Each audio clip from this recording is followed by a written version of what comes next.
Eden by obsessmuch. Read by SsjDeBusk. I don't own Harry Potter or Eden. Harry Potter is owned and written by J.K. Rowling and the WB, and Eden is written by obsessmuch on fanfiction.net. Chapter 35, Nightmares. Estragon. Restored to the horror of the situation. I was asleep. Despairingly. Why will you never let me sleep? Vladimir, I felt lonely. Estragon, I had a dream. Vladimir, don't tell me. Estragon, I dreamt that. Don't tell me, Vladimir said. Estragon, gesturing towards the universe. This one is enough for you? Silence. It's not nice to hear. It's not nice of you, Diddy. Who am I to tell my private nightmares to if I can't tell them to you?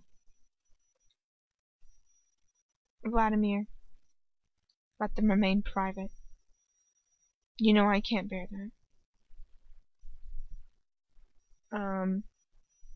Samuel Beckett waiting for Godot. You do not have to say anything, but it may harm your defense if you do not mention when questioned something which you later rely on in court. Anything you do and say may be given as evidence. According to science, outside of the boundaries of the known universe, there is no concept of time. That's how I feel these days, trapped outside the known universe, without time.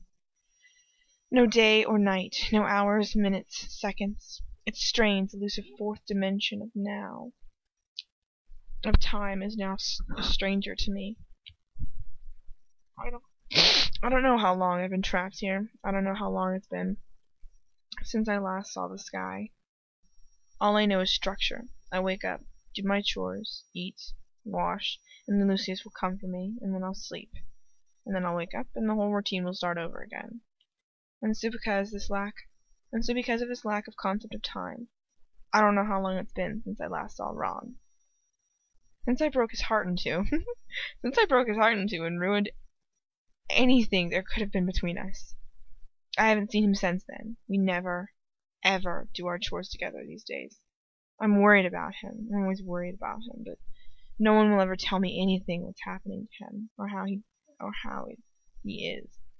The only person I dare to ask is Lucius, and he won't tell me anything. Still, after everything, I think he feels threatened by Ron, not because he sees Ron as a rival in that sense, but no, I think it's because he knows that Ron could offer me something Lucius could never, ever could.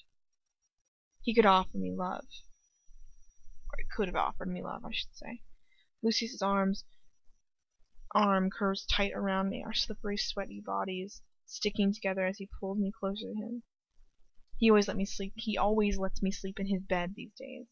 He's just very careful to sneak me back out of his room before daylight, or what I presume is daylight in the outside world, in the real world. I think he's asleep. His breathing is regular, soft and steady. Lucky him. It must be really easy for him to sleep well. You have no conscience. Conscience? There we go. I sigh, pressing my forehead to his bare chest, and I shift closer towards him, the bed sheets tangling around amongst my legs. And I see a girl in the dark, a beautiful, sweet-looking girl. Alone, all alone in the dark, and there's a serpent there, too. A black and green python as wide as a tree trunk. It slithers the snake towards her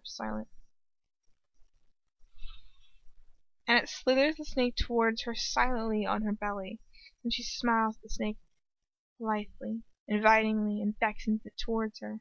And I try to call out in warning, but she can't hear me, and the horrible thing approaches her, smiling back. But snakes don't smile, do they? This one does. And he smiles at it still. And he smiles at it still, and the snake's mouth opens, and he leaps, and all she can do is yield, young, innocent, and beautiful. But she smiles even as he devours her whole. I start awake, jolting out of my sleep. Was I even really asleep? To begin with? I try to pull a huge breath slowly down. I pull a huge breath to slow down my frantically slamming heart. I haven't had normal dreams in ages. The word dream sounds pleasant. Reminds you of clouds and nightingales and stars and wanting to stay asleep because you were enjoying that strange carefree world you were visiting in your sleep. I don't have dreams anymore. Nightmares are all I have now. Lucius's arms wind tighter around my waist as he sighs in his sleep. That's so adorable. Sorry. Objective human being that I am, being the narrator, clearly. It's freaking dude. Can you? Sorry. Okay. I sweep a brush along the dining room floor in a long, methodical movement. I don't know why they bothered to get me to do this anymore. This house is almost spotless now, thanks to the hours of work Ron and I have done to it. But then, I suppose they want to give us something to do so that we don't go insane with boredom. They need us to be fit and healthy, don't they? At least I hope they do. I don't know what to get Ron to do. He never does his chores with me anymore, and I know exactly who to blame for that. I flick my gaze to look up at Lucius. He's sitting at the table with Draco and Avery. The three of them are poring over what looks like maps, talking about something that they have to do for Voldemort tonight. Something he's ordered them to organize. I don't really know what they're planning because I'm trying not to listen to what they're saying. I'm letting my own cowardice stop my ears. I do not want to know what Lucius does in his master's name. It'll only make everything so much more difficult. He looks so calm, so composed as he talks with his colleague and his son. He's ignoring me, which bothers me more than it really should. After all, he's got to keep appearances in front of Draco and Avery. But still, I hate him for it. How can he just ignore me? Just switch it off like a light bulb with no difficulty at all. How can he just pretend that he feels nothing for me? How can he still insist that he doesn't really care for me? After how he's acted towards Ron when we last saw him. I want to kill him for what he did. I want to kill him for how he tore Ron to shreds simply for the crime of being someone I care for. Lucius's gaze flickers up, and for a second our eyes lock.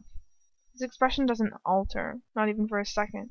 It's so calm, so composed, as his eyes rest on me, unnoticed by anyone else.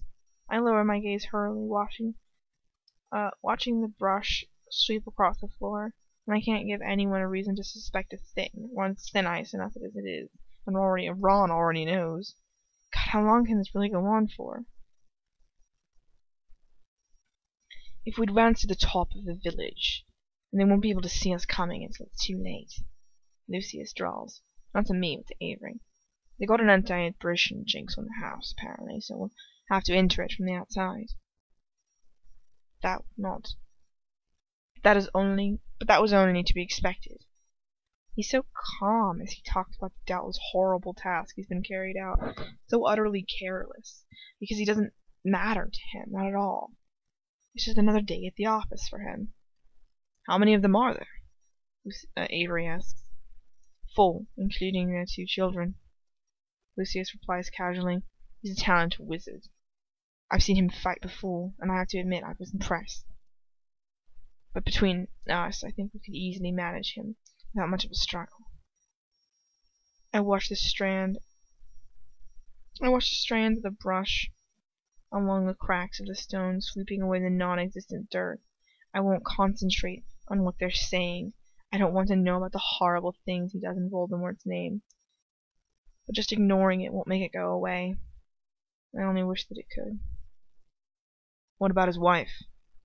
Avery asks again. It seems that Lucius is in charge of this little expedition they're planning. Will she cause us any problems? I doubt it. He drawls. Lucius drawls. She's just a mudblood. I pause for a second before I start to sweep again, slower than I was before. Concentrate. Look at the floor. Don't look at him, and do not listen. It's hard not to listen, especially to what Avery says next. "And the children?" he says. "Are they old enough to fight?" My blood runs cold. "Children?" "No," Lucius replies. "From what I've gathered, they're not even in Hogwarts yet." Sickness starts to tingle in my stomach. "And they're to go the same way as their parents, are they?" "The Dark Lord has said that there will be no survivors," Lucius says in answer to Avery's question, quite unconcerned. I flick my gaze up, my gut churning like a washing machine. I can't help it. I need to know, how can he possibly feel as careless as he sounds? But he just sits there looking completely calm and composed, as per bloody usual. He doesn't care that he's going to murder innocent children. Of course he doesn't. What kind of monster is he? "So," Draco speaks up. He looks very pale, even paler than usual, which is saying something. "So the children, we've got to..." Lucius just looks at him, and Draco seems to wither under his father's imperious gaze. His mouth shuts like a trap, and he goes slightly pink. I look desperately at Lucius, but he just rolls his eyes at Avery, who smirks. And they don't care, none of them care, and I knew that he was a monster. Of course I did, but he can't do that. You can't do this! The words burst raw and rage from my mouth before I could even have time to think about them.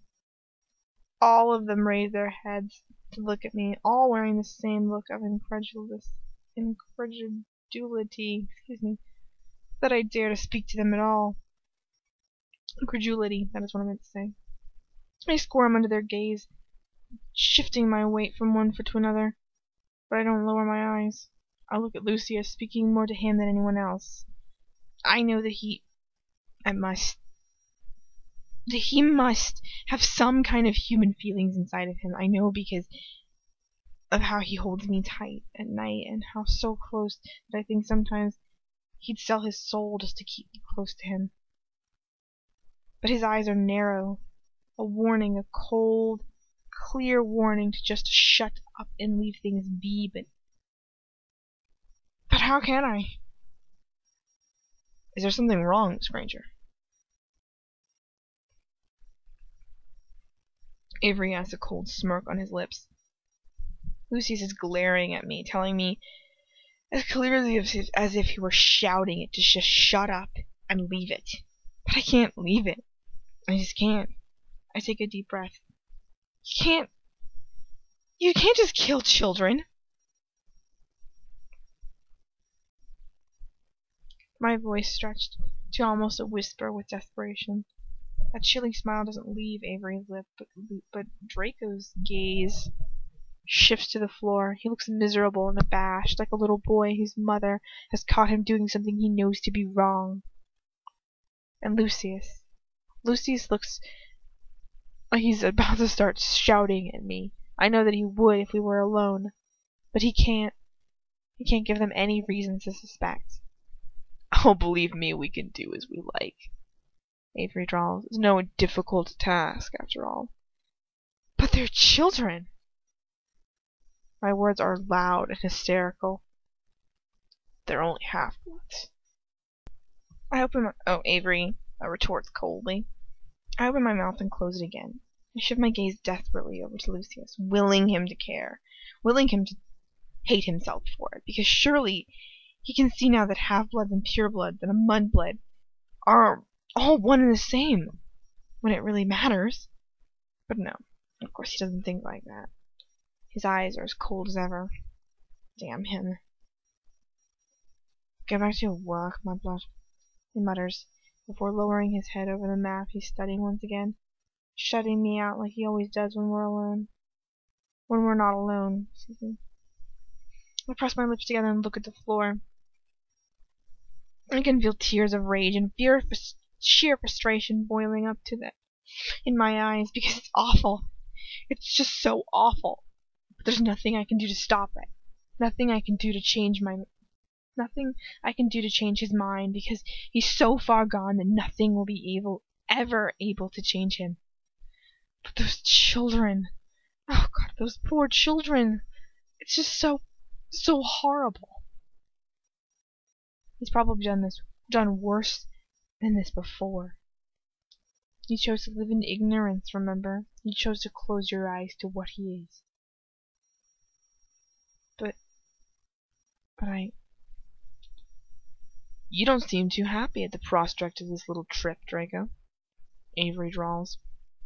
I can hear Draco's gulp even from here.